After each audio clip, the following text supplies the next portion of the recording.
আচ্ছা, একবারও কি প্রশ্ন করেছো যে তোমরা কেন এমআর হতে চাও? তোমরা হয়তো অনেকেই বলবে যে আমি এমআর হতে চাই কারণ আমি ফাইন্যান্সিয়ালি সাউন্ডেড হতে চাইছি, আমি আমার ফ্যামিলিকে সিকিউর করতে চাই, এমন একটা টাকা ইনকাম করতে চাই যে টাকার মাধ্যমে আমি যেন আমার পরবর্তী জীবনকে স্মুথভাবে চালাতে পারি। একটি কথা। আচ্ছা, আমি যদি আবার প্রশ্ন করি যে এমআর হয়ে কি আমরা মিলিয়নিয়ার হতে পারি, লাখপতি হতে পারি? অনেকে বলবে স্যার আপনি যা নয় তাই কিছু বলবেন আর আমরা মেনে নেবো। মানা যায়, এমআর করেও আমরা কিন্তু রিচ হতে পারি। অ্যাটলিস্ট আমাদের যখন বয়স হয়ে যাবে 50-55, ওই এজে আমরা বলতে পারি অন্তত আমি 2-4 কোটি টাকা করে ফেলেছি। হ্যাঁ, অনেকে বলবো যে কী সব যে বলছেন, ভিডিও বানানোর জন্য, কন্টেন্টের জন্য যা খুশি তাই বলবেন আর আমরা মেনে নেবো। না, এই সত্যটা তোমাকে লুকানো আছে। এই সত্যটা নিয়ে কেউ আলোচনা করে না। মার্কেটে তোমরা যখন কাজ করবে সকলেই বলবে যে ভাই এটা ডিপ্রেশন কাজ, এটা প্রেসার ওরিয়েন্টেড কাজ, টার্গেট ওরিয়েন্টেড কাজ। কেউ তোমাকে বলবে না যে ফাইন্যান্সিয়ালি কিভাবে প্ল্যানিং করবে, কিভাবে তোমার টাকাটাকে প্ল্যানিং করবে। কেউ শেখাবে না, ইভেন তোমার ম্যানেজারও শেখাবে না। হয়তো উনি ভেতরে ভেতরে অনেক কিছু প্ল্যানিং করে রেখেছেন, আলোচনা করবে না। এটাই আমাদের একটা সমস্যা। তাহলে আজকে আমার যতটুকু নলেজ আছে যা কিছু ফাইন্যান্সিয়াল প্ল্যানিং সম্বন্ধে সেটা শেয়ার করব। এটাই যে একদম ধ্রুব সত্য, এটাই যে সঠিক সেটা নয়।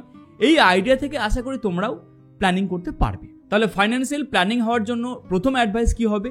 বই পড়ো। অনেক রকম বই আছে যেগুলো আমরা পড়ার মাধ্যমে আমরা আমাদের মাইন্ডসেটকে চেঞ্জ করতে পারবো। যেমন একটি বইয়ের কথা অনেক ইউটিউব ভিডিওতে তোমরা পাবে, আমিও বলেছি, রিচ ড্যাড পুয়ার ড্যাড বা richest man in the Babylon. এই ধরনের বই যখন তোমরা পড়বে তখন তোমরা তোমাদের ফাইন্যান্সিয়াল প্ল্যানিং করার আইডিয়াটা আসবে। এবার একটা এক্সাম্পল নিই। একটা ছেলে 22 বছরে চাকরি পেল। আচ্ছা ছেড়ে দাও, 23 বছরে চাকরি পেল। 23 বছরে একটি ছেলে যখন চাকরি পাচ্ছে তার মাসের শেষে 15,000 টাকা থাকছে। মানে আমি এক্সপেন্সটা বাদ দিয়ে দিলাম। এই 15,000 টাকা যখন তার থাকছে, কিভাবে ওই ছেলেটা যখন তার বয়স হয়ে যাবে 55 বা 60 বছর ধরো কাজ করবে এই প্রফেশনে, কিভাবে সে আলটিমেট 2-3 কোটি টাকার মালিক হবে, সেটার কিছুটা আইডিয়া আজকে দেওয়ার চেষ্টা করব। প্রথমত, আমরা যখন মেন সোর্স অফ ইনকাম কি আমাদের এমআর, তাহলে এটা আমাদের বলা যেতে পারে খুঁটি, এটা আমাদের বেস।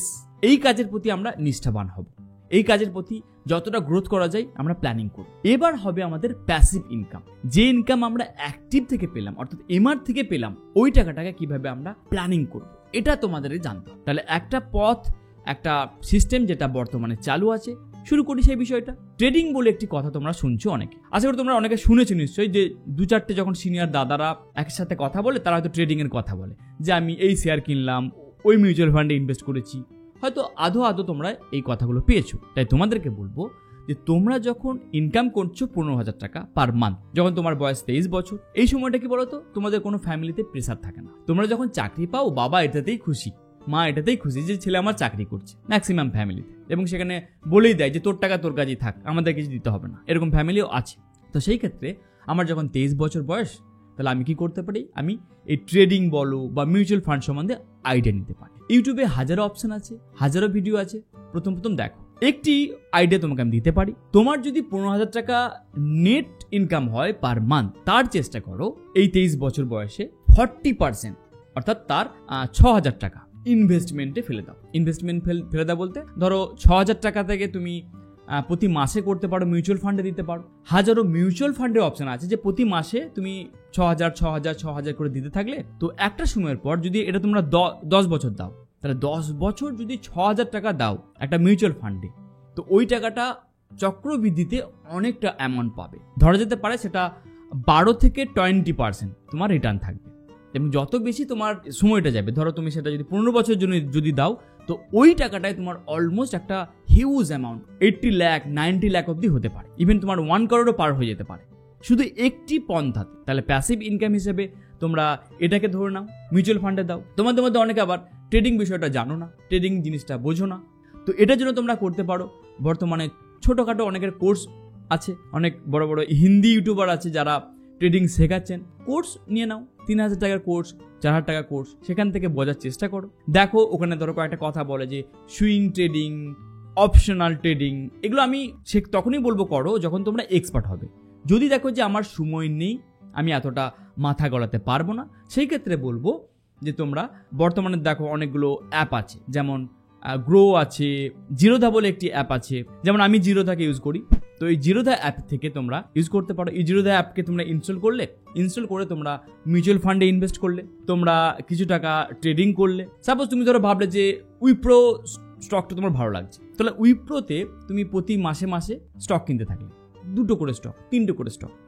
এই যে তুমি ইনভেস্ট করছো না, 10 বছর পর এই টাকাটা অনেক অ্যামাউন্ট হিসেবে তোমার কাছে আসবে। তাহলে আমরা ট্রেডিংটাকে আমরা পরবর্তীকালে প্যাসিভ ইনকাম সোর্স হিসেবে ধরতে পারি, একটি অপশন। আরেকটি অপশন কি হতে পারে? আরেকটি অপশন এটা হতে পারে, ধরো তুমি কোনো একটা তোমার স্কিল ছিল, তুমি ধরো গিটার ভালো বাজাতে পারতে ডিউরিং তোমার কলেজের সময়, বা তুমি কবিতা বলতে পারতে, তোমার কমিউনিকেশন ভালো ছিল, তুমি ভালো ইংলিশ বলতে পারো, এটাকেও তুমি কিন্তু ব্যবসা হিসেবে নিতে পারো। কি করে বলি, ধরো তোমার ভালো লাগা আছে যে তুমি ভালো ইংলিশ বলতে পারো, তুমি জানো যে এমআর প্রফেশনের জন্য ইংলিশ কমিউনিকেশনটা কতটা ইম্পর্টেন্ট হয়, এবং তুমি দেখেছো যে এটা মার্কেটের ডিমান্ড আছে। তো সেই ক্ষেত্রে তুমি কাজ কি করবে, তুমি একটা ইনস্টাগ্রামে চ্যানেল খুলতে পারো, ইউটিউবে চ্যানেল খুলতে পারো, যেখানে তুমি ইংলিশ কমিউনিকেশনে কিছু কথা বললে এবং চেষ্টা করো যে উইকে 1-2 ভিডিও দিলে। যখন তুমি দেখলে যে তোমার সাবস্ক্রাইবার বেস বাড়ছে, যখন তুমি দেখলে যে তোমার আশেপাশে কলিগরা চাইছে যে তোমার কাছ থেকে শিখতে, জানতে, বুঝতে, তারপর তুমি একটা প্ল্যানিং করে নাও যে 10 ডেজ